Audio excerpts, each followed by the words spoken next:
le best-of des affreux Jojo, revivez le meilleur du pire.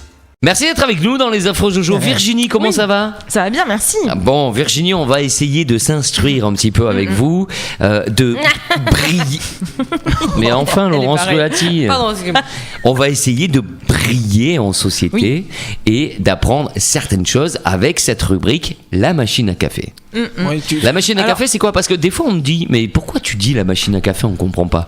La machine à café, c'est que quand vous allez avec votre collègue faire une pause à 10h30 à la machine à café, vous êtes au bureau, vous en avez marre, vous allez à la machine à café et là, vous croisez Françoise. Et vous dites, ah, salut Françoise. Moi, je l'aime pas, Françoise. Et comme vous la connaissez pas, vous pouvez pas lui dire vos enfants, tes enfants. Alors, ton mari, tu sais pas. Alors, du coup. Mais non, t'es moche, t'es toute seule, c'est vrai. C'est ça. Non, mais tu le dis pas. Et donc, du coup, t'as écouté les Affreux Jojo et heureusement, Virginie est là pour nous apprendre des trucs. Et tu pourras le dire à Françoise. Françoise, aujourd'hui, c'est pour toi. Je vais te parler de croyances. Elle est contente de Françoise quand elle écoute. Mais il parle pas de moi, c'est pas vrai, hein, Ginette ? C'est ma tata, Françoise. Sais-tu, Françoise, qui était Hypatie d'Alexandrie ? Qui ? Non. Oh, mais personne ne le sait puisqu'il est Hypatie. Eh bien, Hypatie d'Alexandrie fut la première femme mathématicienne. Cependant, en fait, pour l'époque, ses idées paraissaient païennes et beaucoup trop novatrices, et donc c'est ce qui entraîna sa mort violente. Elle fut attrapée chez elle par une foule de chrétiens fanatiques, déshabillée, eut la peau lacérée, et son corps fut ensuite coupé en morceaux et brûlé. Cette tragédie, vous l'imaginez bien, entraîna évidemment le départ de nombreux savants d'Alexandrie. Et donc pour le coup Ils sont arrivés à Marseille d'ailleurs. Et donc pour le coup non, pendant un millénaire, seuls les Arabes et les Indiens jouèrent un rôle majeur dans l'évolution des mathématiques. Voilà, grâce à l'Église ou à cause de l'Église. Tu sais compter, c'est pas normal, pim. Et oui. Non, en tout cas, la découper en morceaux plus la cramer après, ils avaient peur de la louper a priori. Hein, ouais, ça faisait beaucoup. Elle a été considérée tout ça parce comme. qu'elle savait compter. Ouais, tout ça parce que c'était la première mathématicienne en Bien fait, sûr. la première femme mathématicienne. On l'a prise pour une sorcière, hein, ni plus ni moins. La science a toujours été l'ennemi de l'Église. Donc, voilà. Voilà.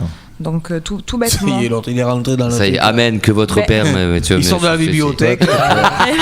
Allez. Et non, Allez, mais bon, suivant. ça c'est un. Non, mais c'est bien. C'est un fait. Non, mais c'est un fait. En Russie, depuis 1917, figurez-vous qu'un président chauve succède toujours à un président chevelu, exactement, et réciproquement, ça depuis 1917.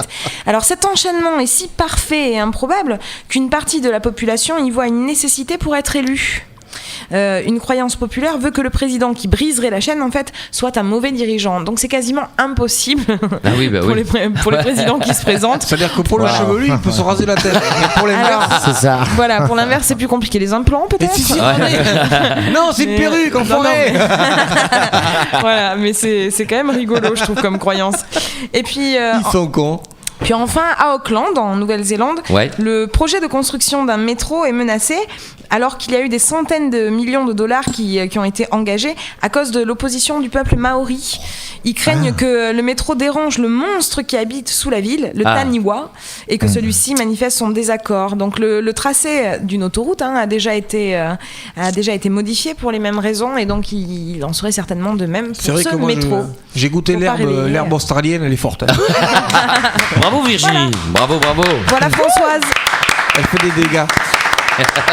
Par contre, il faudrait me faire penser lundi prochain, il faudrait que j'appelle Manuel Valls pour qu'il sorte une loi pour qu'il y ait un alcotest obligatoire pour faire de la radio. Tu sais quoi ? Je dis pas ça pour Laurence. Non, mais attendez, Virginie sort de garde à vue, ça fait quelques jours qu'elle est c'est pas ciblé trop longtemps. C'est ça. Mets du soleil dans ta radio. Les Affreux Jojo.